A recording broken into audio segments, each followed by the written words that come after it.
পাকিস্তানের সাথে যুদ্ধ সংঘাতের জেরে এবার প্রতিরক্ষা খাতে বাজেট বাড়াচ্ছে ভারত।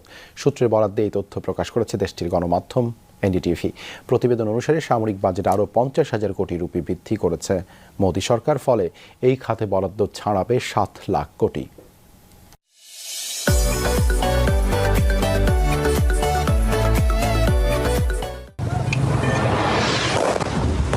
পেহেলগামে সন্ত্রাসী হামলার জেরে প্রথমে হুমকি হুঁশিয়ারি, পরে সম্মুখ লড়াইয়ে জড়ায় ভারত ও পাকিস্তান। 100 ঘন্টার যুদ্ধে ক্ষয়ক্ষতির প্রকৃত হিসাব দেয়নি কোনো দেশই, তবে লোকসানের চিত্র ফুটে উঠেছে বিভিন্ন গণমাধ্যমে।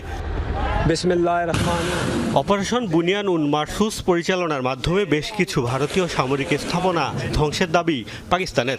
অবশ্য সত্যতা স্বীকার করেনি নয়াদিল্লি। তবে প্রতিরক্ষা ব্যবস্থা আরও শক্তিশালী করতে সামরিক বাজেট বাড়াচ্ছে দেশটি। সূত্রের বরাতে এমনই দাবি করেছে ভারতীয় গণমাধ্যম এনডিটিভি।